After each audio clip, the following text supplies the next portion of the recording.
আসসালামু আলাইকুম। আজকে আমি নতুন আরও একটি রেসিপি নিয়ে হাজির হলাম। আমার আজকে রেসিপিতে থাকছে মাত্র এক টুকরা গরুর মাংস দিয়ে লোভনীয় রেসিপি।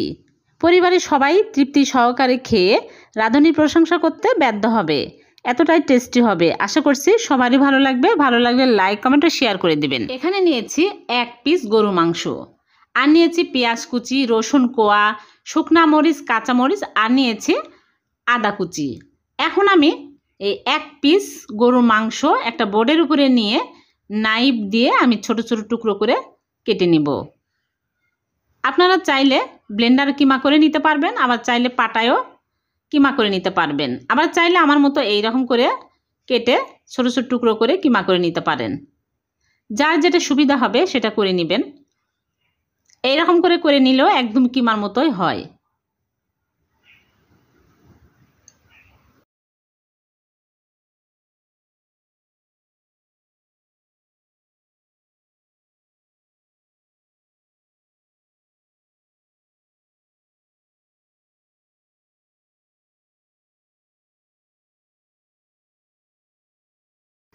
দেখুন একদম কিমার মতোই হয়েছে।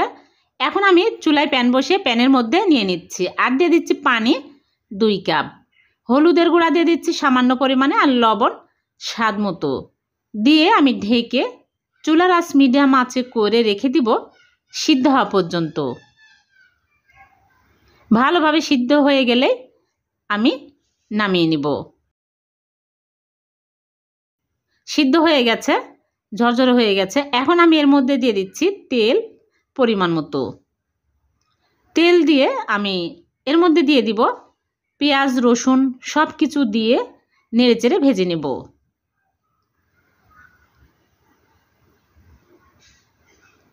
নেড়েচেড়ে নিলে দেখা যাবে যে একদম ব্রাউন কালার হয়ে আসছে। পেঁয়াজ রসুন যখন ভালোভাবে ভাজা হয়ে যাবে তখনই চুলা থেকে নামিয়ে নিতে হবে। চুলা থেকে নামানোর আগে আমি দিয়ে দিচ্ছি হাফ চামচ ভাজা জিরার গুঁড়া। আস্ত জিরা দিলেও হবে, আস্ত জিরা দিয়ে নেড়েচেড়ে ভেজে নিলেও হবে। জিরার গুঁড়া দিলে খেতে কিন্তু আরও বেশি টেস্টি হবে, সুন্দর একটা ফ্লেভার পাওয়া যাবে। এখন চুলা থেকে নামিয়ে আমি নেড়েচেড়ে ঠান্ডা করে নেব।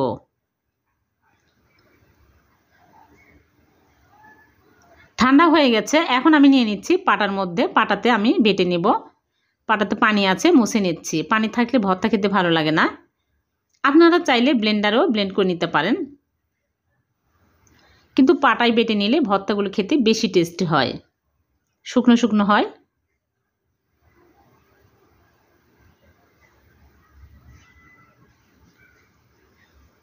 বাটা হয়ে গেছে। এখন আমি এর মধ্যে সামান্য পরিমাণে সরিষার তেল দিয়ে মেখে নিব। সরিষার তেল দিলে খেতে আরও বেশি ভালো লাগবে।